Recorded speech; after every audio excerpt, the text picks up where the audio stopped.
The officers' cantina on Zentari Prime buzzed with quiet conversation as alien soldiers from across the galaxy shared drinks and war stories. Blue-skinned Andromedans sat beside scaled reptilians, while insectoid hive minds clicked softly to each other in the corner. The air smelled of various atmospheric mixes that kept each species comfortable in the shared space. Kethvaran sat alone at his usual table, his 4 red eyes staring into his drink. The Zephyrian warrior had seen 2 centuries of combat across dozens of worlds, but tonight he looked older than his years. His gray skin had lost some of its natural shine, and the battle scars that decorated his arms seemed deeper in the dim light. "Another round for the hero of Vega 7, called out Commander Kelthos as he approached with 3 other officers. The tall Andromedan's blue face wore its usual smug expression. "Still drowning your sorrows, old friend?" Kethvaran looked up briefly, then returned to his drink. "I am not drowning anything. I am thinking." "About what? Your glorious victories?" Kelthos pulled up a chair without invitation. The others followed suit. Captain Vextor, a scaled reptilian, and Major Hiska, whose insect features twitched with amusement, settled around the table. "The humans," Kethvaran said quietly. The table fell silent for a moment before Kelthos burst into laughter. "The humans? Those hairless mammals who discovered spaceflight barely 50 years ago? What about them could possibly worry a warrior like you?" "You have not fought them," Kethvaran replied, taking another sip of his drink. "Fought them?" Vextor's forked tongue flicked out in amusement. "My dear Kethvaran, they are barely beyond stone tools by galactic standards. Their weapons are crude chemical explosives. Their ships are slow metal boxes held together with primitive welds. What could they possibly do against proper military forces?" Major Hiska's compound eyes glittered as she leaned forward. "I have read the reports from the border worlds. Human colonies scattered like insects when our fleets appeared. They run from any real confrontation." "That is what you think," Kethvaran muttered. "What I think?" Kelthos waved dismissively. "It is what I know. The Galactic Council debates whether humans even deserve membership. They contribute nothing to our technology, nothing to our knowledge of warfare, nothing to our understanding of the universe. They are cosmic children playing with fire." Around the cantina, other conversations continued, but several officers had started listening to their table. Word was spreading that the famous Kethvaran was discussing humans, and everyone knew he had been involved in the early contact missions. "Tell us then," said Vextor, his yellow eyes gleaming with curiosity. "What makes these humans so special? Did one of them hurt your feelings?" Kethvaran's 4 eyes focused on the reptilian with an intensity that made Vextor's scales darken slightly. "You mock what you do not understand." "Then help us understand," said a new voice. Lieutenant Commander Zeldan, a young Andromedan officer, had approached their table with several junior officers in tow. "We have all heard rumors about your encounters with human forces. Some say you refuse to take missions in their territory." "I do not refuse orders," Kethvaran said firmly. "But I do not volunteer for them either." "Why?" pressed Zeldan. "What happened out there?" Kethvaran looked around the table at the expectant faces, young officers eager for war stories, veterans confident in their superiority over a primitive species. He had been like them once, certain that advanced technology and superior training guaranteed victory. "You want to know about humans?" he asked quietly. "You want to understand why I no longer seek glory in battles against them?" The table nodded eagerly. Several more officers had gathered around, forming a small crowd. "Very well." Kethvaran set down his drink and leaned back in his chair. "But do not say I did not warn you." He paused, gathering his thoughts. The memory was still fresh, even after 18 months. "It was my first direct contact with human military forces. The incident at Kepler Station." "The research station?" Kelthos frowned. "That was a minor police action, a handful of scientists operating outside treaty boundaries." "That is what our intelligence told us," Kethvaran nodded. "A simple extraction mission, Secure the station, arrest the illegal researchers, confiscate their equipment. My strike team was considered excessive for such a small target. 40 of the Imperium's finest commandos against a dozen civilian scientists. And, prompted Vextor, and we were wrong about what we would find there. Kethavaran's voice grew quieter, forcing the growing crowd to lean in closer. The station was indeed conducting research, but the humans had also stationed military personnel there. A security detail, they called it. 12 soldiers led by a human named Jake Morrison. 12 against 40? Hisoka clicked her mandibles, in amusement. Those are excellent odds. That is what I thought. Kethvaran's expression darkened. Our approach was perfect. We surrounded the station, cut their communications, disabled their escape pods. Standard procedure for a bloodless capture. He paused again, seeming to struggle with the memory. Morrison's response was to patch into our communication frequencies and speak directly to me. What did he say? Asked Zeldan. He said, "Welcome to Kepler Station. We have been expecting you. Please state your intentions so we can respond appropriately." The Agar crowd exchanged glances. That seemed reasonable enough. I followed protocol, Kethvaran continued. I announced that they were in violation of treaty boundaries and ordered their immediate surrender. I offered safe passage off-world if they cooperated. A fair offer, nodded Kelthos. What was their response? Morrison thanked me for the offer. Then he said something that should have warned me about what was coming. Which was, he said, we respectfully decline. We have our orders too. Kethvaran picked up his drink again, but did not sip it. Orders. Not suggestions, not requests. Orders. These humans, outnumbered more than 3-1, with no hope of reinforcement or escape, chose to follow their orders rather than accept safe passage. Foolish pride, Vextor dismissed. Young species often make such mistakes.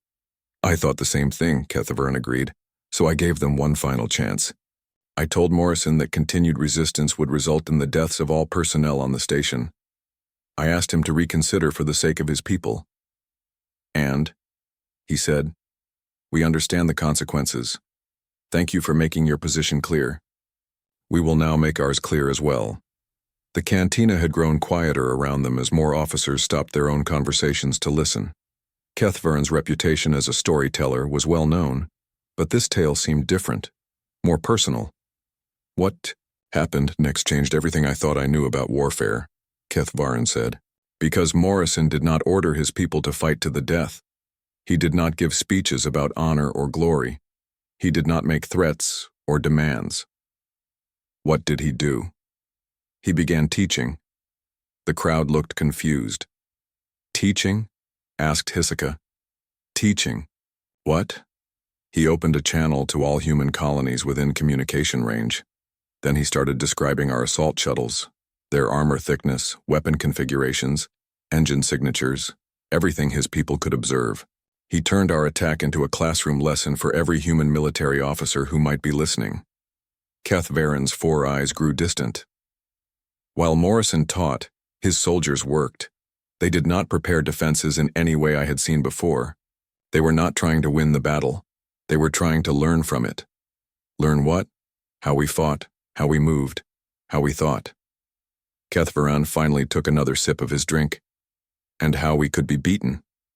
The crowd was completely silent, now hanging on every word. The battle itself lasted 6 hours. In that time, Morrison's 12 soldiers killed 31 of my commandos and wounded the rest of us. But that was not the worst part. What was the worst part? Whispered Zeldan. Kethvaran looked up at the young officer with eyes that held too much knowledge. The worst part was realizing that they were not trying to win. They were trying to teach every human in the galaxy how to kill us. The silence in the cantina stretched on as Kethvaran stared into his drink. Around him, dozens of alien officers waited for him to continue. The weight of their attention seemed to press down on the old warrior's shoulders. You cannot stop there, said Zeldan finally. What happened during those 6 hours? Kethvaran looked up slowly. His 4 red eyes swept across the crowd of faces, all eager to hear more. You truly want to know? You want to understand why I no longer sleep well at night? Yes, came the answer from multiple voices. Very well. Kethvaran straightened in, his chair. But remember, you asked for this. He closed his eyes briefly as if gathering strength. The station was built into a large asteroid, 3 levels connected by maintenance shafts and service tunnels. Perfect for a quick assault. We had studied the blueprints for weeks. Standard infiltration? Nodded Kelthos. What went wrong? Nothing. Went wrong with our plan. Everything went wrong with our understanding of humans. Kethvaran opened his eyes. We breached the main airlock exactly as planned. No resistance. The corridors were empty and quiet. They were hiding? No. They were preparing. Kethvaran's voice grew flat, emotionless. Morrison had divided his 12 soldiers into 4 teams of 3. Each team had a specific job, not to stop us, but to study us. Vextor flicked his tongue, nervously. Study you how? The first team recorded everything. They had cameras hidden throughout the station, watching how we moved, how we communicated, how we reacted to different situations. Morrison was narrating it all on an open channel, describing our tactics to anyone listening. Kethvaran paused, remembering. The second team was medical. They had prepared surgical equipment and analysis tools, not to treat their own wounded, but to examine ours. Examine you for what? Asked Hisoka, her compound eyes glittering with unease. Biology, anatomy, weak points. The words came out like stones. Every time one of my soldiers was wounded, the humans would retrieve the body if possible. They wanted to understand how we were built, how our organs worked, where our arteries ran. The crowd shifted uncomfortably. This was not the tale of heroic resistance they had expected. The third team was technical. They captured our weapons, our communication equipment, our armor. They took everything apart while the battle was still happening, sending detailed reports about our technology to their colonies. And the fourth team? Whispered someone in the back. The fourth team fought. Us? Kethvaran's scarred hands clenched around his drink. But not like any enemy I had ever faced. They did not try to kill us quickly. They tried to make us reveal our capabilities. He stood up suddenly, beginning to pace behind his chair. The crowd parted to give him room. Let me tell you about the first engagement. Level 2, maintenance section. My point squad encountered 3 humans in a narrow corridor. Kethvaran stopped pacing and faced his audience. Standard doctrine says the humans should have taken cover and held their position. Instead, they attacked us directly. Not to win, but to force us to respond. What kind of response? Asked Zeldan. They wanted to see our close combat abilities, how fast we moved, how strong we were, what kind of hand-to-hand training we had received. Kethvaran's voice grew bitter. Private Kelly Martinez fought my best soldier for nearly 10 minutes. She was smaller, weaker, and had inferior equipment. But she kept fighting, kept testing different approaches, kept talking into her comm unit. Talking about what? About us, about how we fought, about what worked against us and what did not. Kethvaran resumed pacing. Martinez died in that corridor, but before she died, she had transmitted a complete analysis of Zephyrian close combat techniques to every human military unit in range. The cantina was completely silent now, except for the soft hum of life support systems. The pattern repeated. On every level, Kethvaran continued. We would encounter a small group of humans. They would engage us in a specific type of combat. They would study our response. They would die. But first they would share everything they learned. That is insane, breathed Kelthos. Why would they throw away their lives for information? Because they understood something we did not. Kethvaran stopped pacing and looked directly at the Andromedan commander. They knew this was not really about Kepler Station. This was about the future. What do you mean? Morrison explained it during the final assault. We had cornered his last team in the hydroponics bay. 6 humans against 15 of my remaining soldiers. I called for their surrender one final time. Kethvaran's voice dropped to barely above a whisper. Morrison said, Commander Kethvaran, we know we cannot win this fight, but our children will win the next one. Our grandchildren will win the one after that. Every human who dies today makes humanity stronger tomorrow. Propaganda, scoffed Vextor, but his voice lacked conviction. I thought so too. Then Morrison showed me what he meant. Kethvaran resumed his seat, suddenly looking exhausted. The humans in the hydroponics bay had spent the last hour rigging explosives throughout the section. Not just to kill us, but to create a specific type of explosion. What type? One that would scatter Zephyrian remains across the entire bay, while preserving intact human bodies for our forensic teams to find. Kethvaran stared at his hands. Morrison wanted us to examine their dead. He wanted us to see how they had modified their equipment, how they had prepared their positions, how they had fought. Why would he want that? Because he knew we would. File reports. He knew we would share our findings with other Zephyrian units. He knew our military would study what we found and develop countermeasures. Kethvaran looked up at the crowd. Morrison was not just teaching humans how to fight us. He was teaching us how to fight them. The implications hit the crowd like a physical blow. Several officers stepped back, their faces showing dawning comprehension. You see? Kethvaran continued. Morrison knew that our forces would prepare for the next encounter with humans. We would train against their tactics, develop responses to their techniques, create procedures to counter their strategies.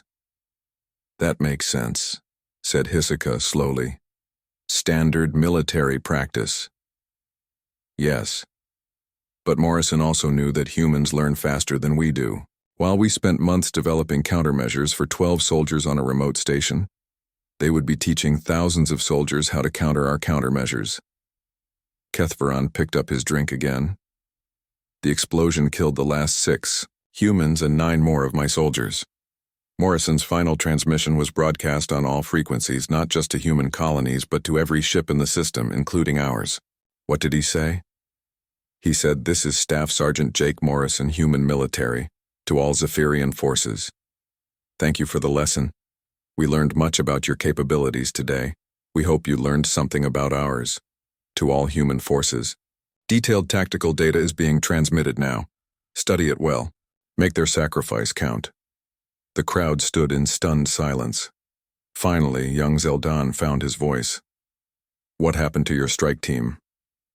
Of the 40 soldiers I brought to Kepler Station, 31 died, and 9 were wounded. I was the only one who emerged completely unharmed. Kethvaran's laugh was bitter.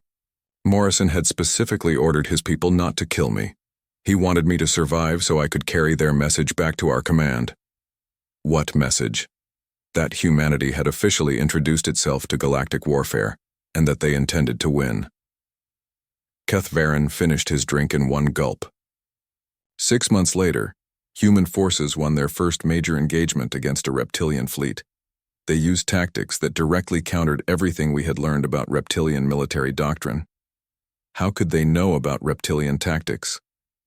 Asked Vextor, his scales pale with worry.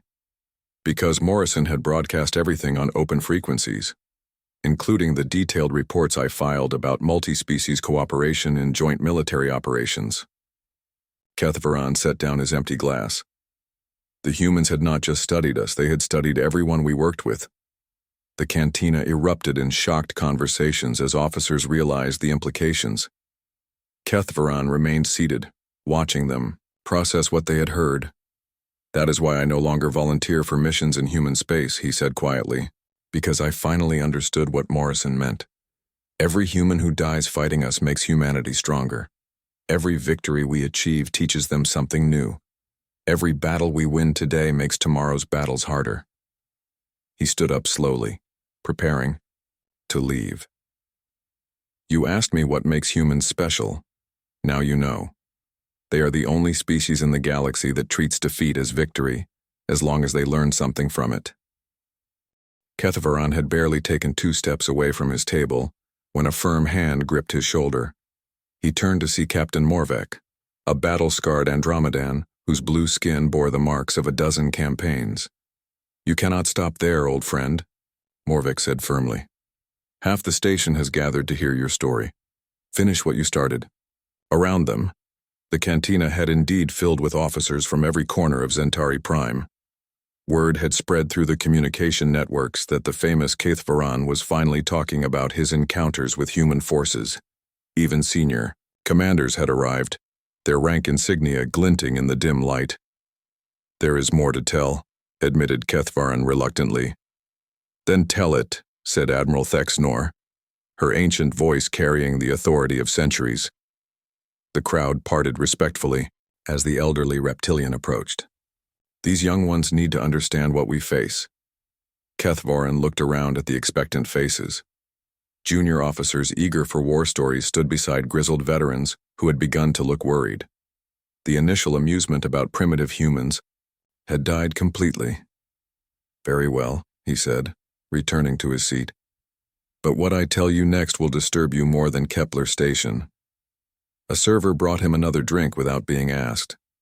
The liquid was stronger than his usual preference, but tonight he needed it. 3 months after Kepler Station, I encountered humans again. This time it was supposed to be a simple patrol mission. Kaithvaran took a long sip. A convoy of civilian transports had been detected near the Proxima trade routes. 12 cargo ships with minimal escort.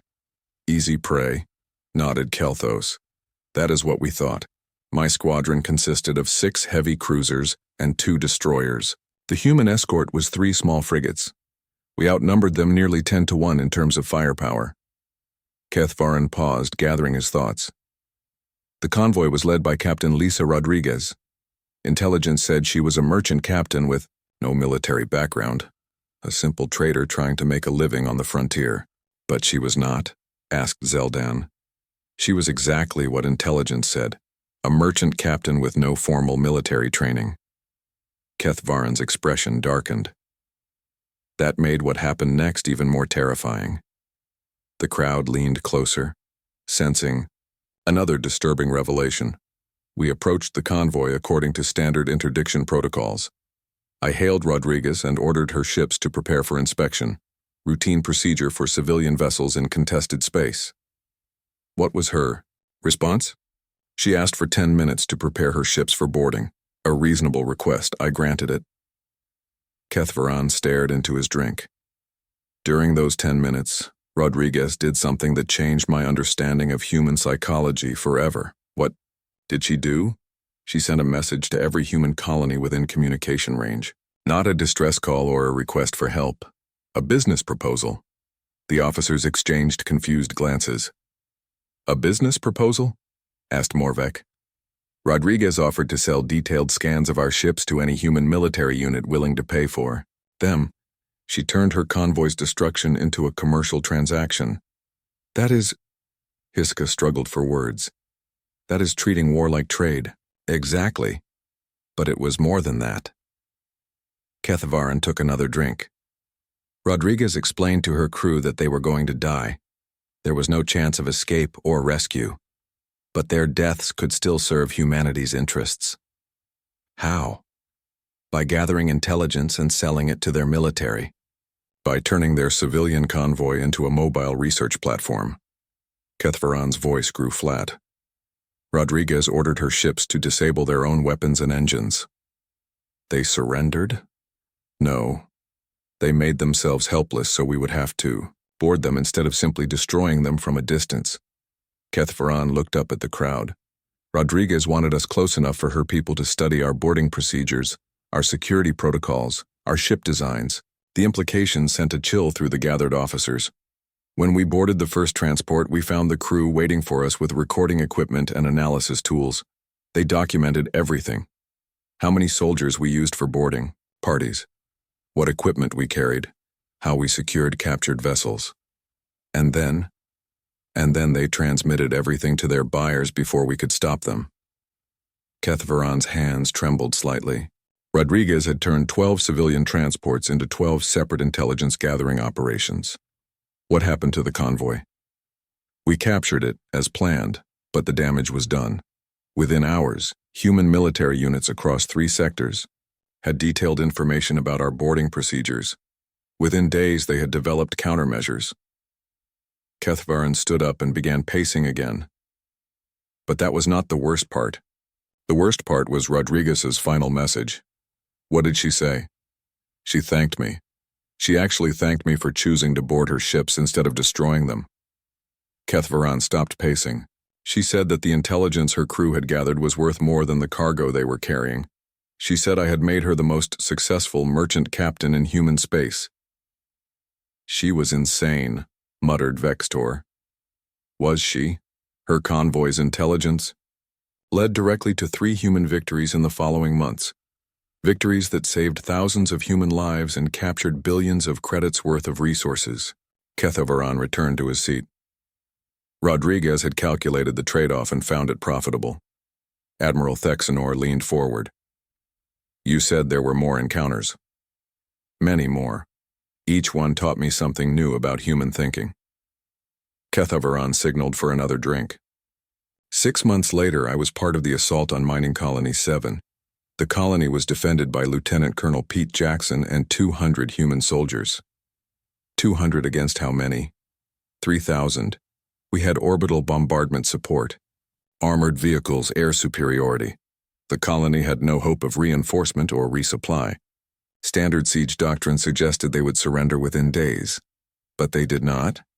Jackson's first communication was a formal request for terms of surrender. He wanted to know what would happen to his soldiers and the civilian miners if he gave up the colony. Kethvaran accepted his new drink gratefully. Our commander offered standard terms. Military personnel would be processed as prisoners of war. Civilians would be relocated to neutral territory. Fair terms, nodded Morvek. Jackson agreed. Then he asked for 48 hours to prepare his people for surrender. He said they needed time to destroy sensitive equipment and brief the civilians about what to expect. Also reasonable. Yes.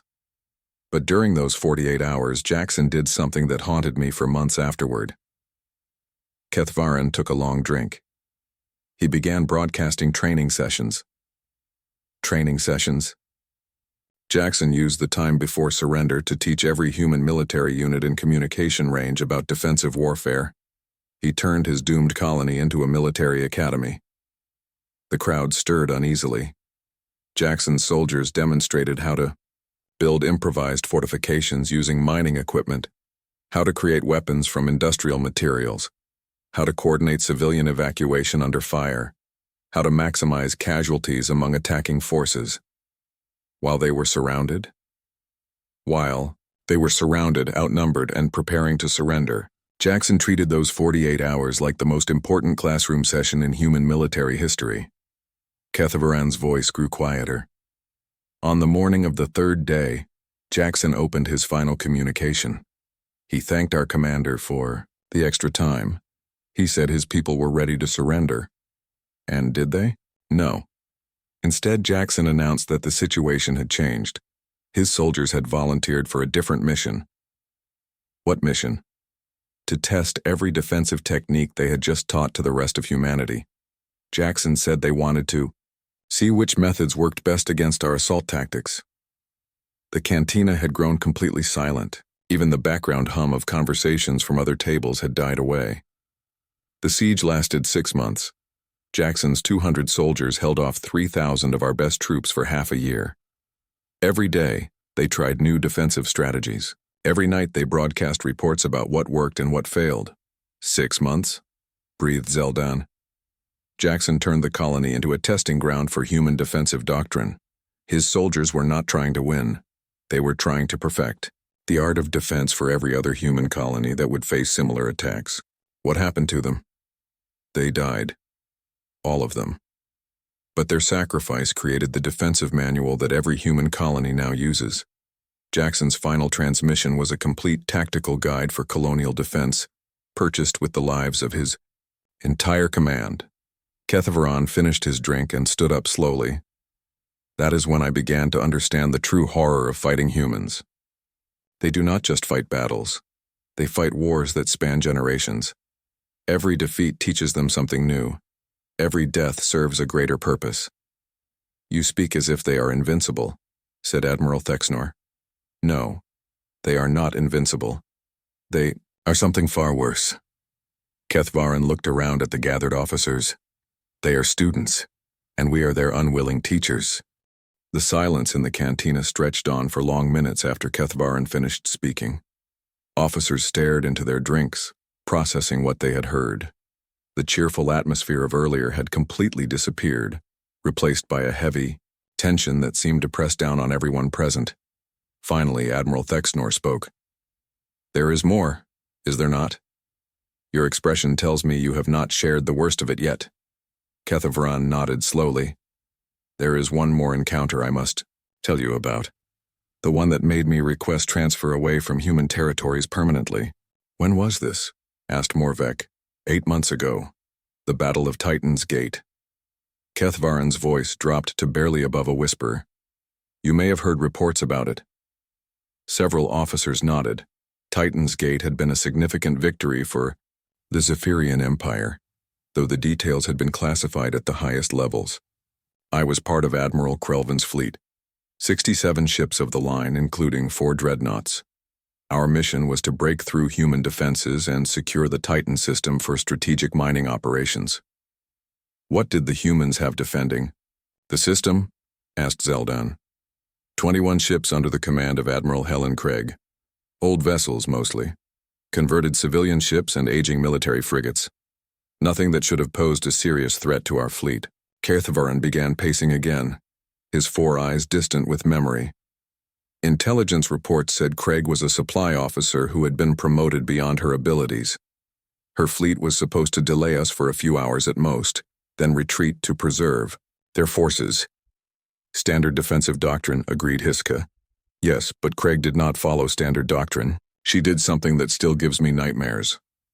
The gathered officers leaned forward, sensing they were about to hear something truly disturbing. Craig divided her small fleet into 3 groups, 7 ships each. Then she attacked us simultaneously, from 3 different directions. "Attacked?" Kelthos looked confused. "With 21 ships against 67? That was suicide." "That was the point." Kethvaran stopped pacing and faced his audience. Craig was not trying to win the battle. She was trying to gather intelligence. "What kind of intelligence?" "Everything. Ship specifications, weapon ranges, shield frequencies, command protocols, tactical responses." Craig's ships were equipped with the most advanced scanning equipment humanity had ever built. Kethvaran resumed his pacing. Each of the 3 groups had a specific mission. The first group engaged our forward elements to test our reaction times and formation changes. The second group attacked our flanks to study our defensive capabilities. The third group went directly for our command ships to analyze our leadership structure. And they transmitted everything they learned? Constantly. Every second of the battle was broadcast to human military academies, ship designers, and tactical planning committees across their territory. Kethvaran's voice grew bitter. Craig turned her fleet's destruction into the most comprehensive intelligence operation in human history. Admiral Thexnor's reptilian features showed deep concern. "How long did the battle last?" 4 hours. In that time, Craig's 21 ships managed to destroy 8 of our vessels and damage 23 others. But the real damage was not to our hulls or our crews. "What do you mean?" "The real damage was to our military secrets. By the end of the battle, humanity knew everything about our ship designs, our weapon systems, our command structure, and our tactical doctrine." Kethvaran stopped pacing and gripped the back of his chair. Craig's flagship, the UES Defiance, was the last human ship to die. She rammed Admiral Krelvin's dreadnought at full speed. "A desperate final attack," suggested Morvek. "No, a calculated sacrifice." Kethvaran's knuckles whitened as his grip tightened. Craig's ship was packed with scanning equipment and analysis computers. When it collided with our flagship, the explosion scattered debris across a wide area. So human recovery teams arrived 3 days later to collect the wreckage. Craig had designed the collision to preserve specific pieces of our dreadnought's armor and weapon systems. She gave her life to deliver samples of our most advanced technology directly to human engineers. The crowd shifted uneasily. This level of planning and sacrifice was beyond their understanding. But that was still not the worst part. Kethvaran continued. What was worse? Asked Zeldan in a shaky voice. Craig's final transmission, she did not send it to human forces, she sent it to us. To you? Why? Kethvaran released his grip on the chair and turned to face the crowd. Craig wanted to make sure we understood what had just happened. She wanted us to know that her fleet's destruction was not a defeat. It was an investment. What did she say? She thanked Admiral Krelvin for the opportunity to study our fleet in action.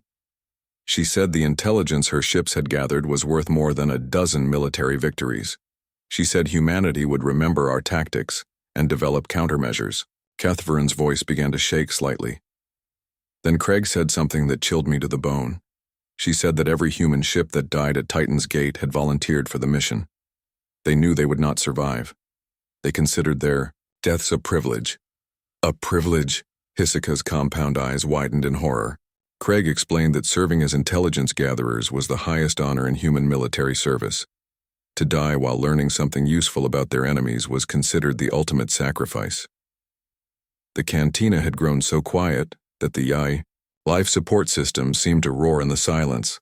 3 months later, human forces won their first major fleet engagement against us. They used tactics that directly countered everything we had revealed at Titan's Gate. Our weapons were useless against their new shield configurations. Our formations were broken by maneuvers we had never seen before. How was that possible so quickly? Asked Admiral Thexner. Because Craig's sacrifice had given them complete blueprints of our military capabilities. Human engineers had 3 months to design countermeasures, while their tacticians had 3 months to develop new strategies. Kethvaran returned to his seat, looking older than when he had started speaking. The battle that should have been our greatest victory became the foundation for our greatest defeat. That is, Kelto struggled for words, that is not how warfare works. It is how human warfare works, Kethvaran corrected.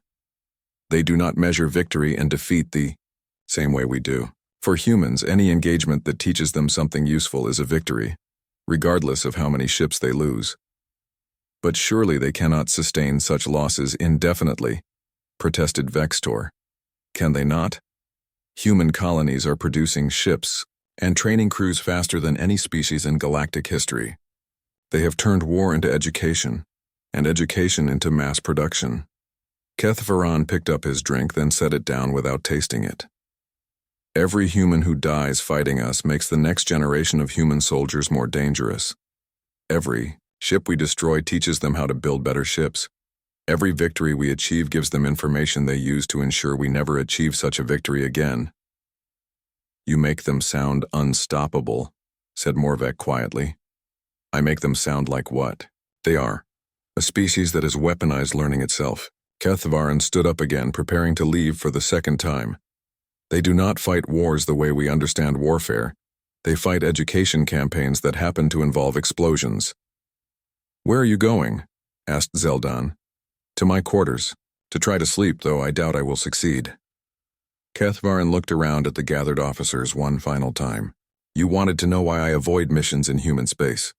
Now you understand. I refuse to be a teacher in humanity's military academy. But surely our forces can adapt as well, called out a young officer from the back of the crowd.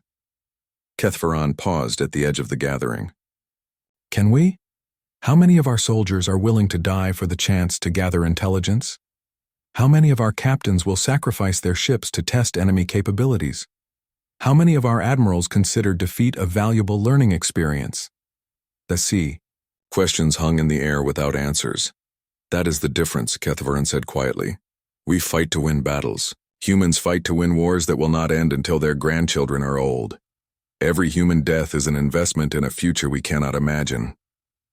He walked away, leaving behind a cantina full of officers who were beginning to understand that their galaxy had changed forever. Kethvaran had barely reached the cantina entrance when the first alarms began to sound. The piercing wail of emergency alerts echoed through the corridors of Centauri Prime, causing every officer in the cantina to freeze in place. All senior staff report to command stations immediately, announced the station's communication system. This is not a drill. Repeat, this is not a drill. The crowd of officers who had been listening to Kethvaran's stories suddenly scattered, rushing toward their duty stations. Only the most senior commanders remained, their faces grim with understanding that something major was happening. Admiral Thexnor activated her personal communicator. "Command, this is Admiral Thexnor. What is the nature of the emergency?" "Admiral, we are receiving reports of coordinated attacks across 17 different sectors. Human forces have launched simultaneous assaults on Zephyrian, Andromedan, and Reptilian positions." The blood drained from every face in the cantina. 17 simultaneous attacks meant this was not a random raid or territorial dispute. This was war on a scale the galaxy had never seen. "Casualties?" asked Admiral Thexnor. "Unknown at this time, Admiral. But early reports suggest the attacks are highly coordinated and using tactics we have never encountered before." Kethvaran slowly turned around and walked back toward the group of senior officers. His 4 eyes held a terrible certainty that chilled everyone who saw him. "It has begun," he said quietly. "What has begun?" demanded Kelthos, though his voice lacked its usual arrogance. "The war they have been preparing for since first contact." Kethvaran moved to the nearest communication terminal. "Admiral, may I access the tactical reports?"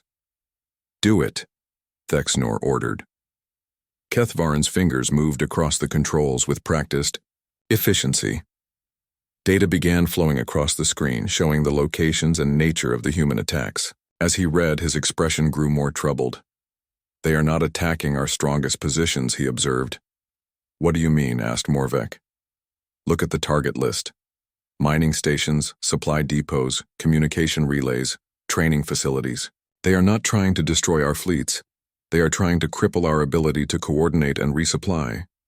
Admiral Thexnor studied the data over Kethvaran's shoulder. "Classic disruption tactics. But the coordination required for this many simultaneous attacks is beyond anything we thought humans capable of," finished Kethvaran. "Unless they have been planning this for months." More reports flooded in as the minutes passed. Each update painted a clearer picture of what was happening across the galaxy. Human forces were striking with precision and purpose, targeting exactly the facilities that would cause maximum disruption with minimum resistance. "Admiral," came another voice through the communicator. "We are receiving a general broadcast from human forces. They are transmitting on all frequencies." "Put it through," ordered Thexnor. The voice that emerged from the speakers was calm, professional, and utterly confident. "This is Colonel Sam Parker, commanding the combined human military forces. To all Zephyrian, Andromedan, and Reptilian commanders, we are transmitting the current status of operations in your territories." A new data stream appeared on Kethvaran's terminal, showing detailed reports of each attack. The information was so complete and accurate that it could only have come from the attacking forces themselves. "As you can see," Parker continued, 17 strategic targets have been secured or neutralized in the past 4 hours. Casualties among your forces have been minimal, as we have focused on infrastructure rather than personnel." Kethvaran's hands trembled as he scrolled through the reports. "They are not lying. Most of these attacks resulted in facility destruction with very few deaths." "This is not an act of aggression," Parker's voice continued. "This is a demonstration. For the past 2 years, your forces have encountered human military units in what you considered minor engagements. You treated these encounters as victories, because you destroyed our ships and killed our soldiers." The officers around the terminal exchanged worried glances. "What you failed to understand is that every human who died in those engagements was gathering intelligence. Every ship you destroyed was transmitting data. Every victory you achieved was teaching us how to defeat you." Kethvaran closed his eyes, remembering Morrison's words at Kepler Station, Rodriguez's business proposal, Jackson's training sessions, and Craig's final sacrifice. Today's operations were planned using tactical data gathered from over 300 separate engagements with your forces. Every lesson learned from our defeats has been incorporated into these attacks. Every sacrifice made by human personnel has contributed to today's success. Admiral Thexnor activated her communicator. "All fleets report readiness status. The responses that came back were troubling. Fleet commanders reported that their forces were scattered across multiple sectors, responding to various minor threats and patrol missions. None were in position to respond quickly to the human attacks. Your fleets are currently dispersed according to patrol patterns that our intelligence services have been monitoring for 18 months, Parker announced as if reading their thoughts. Your response times to any of today's target locations will be between 6 and 14 hours. How could they possibly know our patrol schedules? Whispered Morvek. Kethvaran opened his eyes and looked at the Andromedan captain. Because we told them. Every time we responded to one of their defeats, we revealed our deployment patterns, our response protocols, our coordination methods. The current operations will conclude in approximately 2 hours, Parker continued. After that time, human forces will withdraw to defensive positions. We do not seek to hold territory or establish permanent bases in your space. Then what is the point of this? Demanded Kelthos to the empty air. Parker seemed to answer him directly. The point is to demonstrate that humanity has completed its education in galactic warfare. We have learned everything we need to know about your military capabilities, your tactical doctrines, and your strategic thinking. New alarms began sounding as reports came in of human forces beginning their withdrawals. True to Parker's word, they were not attempting to hold any of the facilities they had captured or destroyed. This demonstration serves 3 purposes, Parker announced. First, to show that human forces can strike any target in your territories at a time of our choosing. Second, to prove that your current military doctrine is inadequate to defend against coordinated human operations. Third, to deliver a message to your leadership. What message? Admiral Thexnor asked the communicator, though she knew Parker could not hear her. The message is simple. For 2 years you have treated encounters with human forces as minor police actions or training exercises. You have underestimated our capabilities and dismissed our potential. That era has ended. Kethvaran slumped in his chair, looking older than his 2 centuries. Around him the other officers stood in stunned silence as the implications sank in. Humanity formally requests a meeting with representatives of the Galactic Council to discuss new treaty arrangements. We believe it is time for a more equal relationship between our species. The transmission paused for a moment before Parker's voice returned, softer, but somehow more menacing. To any military commanders who may be considering retaliation for today's operations, please remember this. Every human who participated in today's attacks volunteered for the mission, knowing they might not return. Every human who dies in future, conflicts will add to our knowledge of your capabilities. Every victory you achieve against us will teach us something new. Kethvaran looked up at Admiral Thexnor. He is telling the truth. They have turned warfare itself into a weapon. We do not seek war, Parker concluded. But if war comes, understand that humanity has spent 2 years learning how to fight it. We have been excellent students. You have been excellent teachers. Class is now dismissed. The transmission ended, leaving the cantina in complete silence except for the continued wailing of alarms. Finally, young Zeldan found his voice. What do we do now? Kethvaran stood up slowly and walked toward the exit. We do what any intelligent species does when it encounters a superior predator. Which is?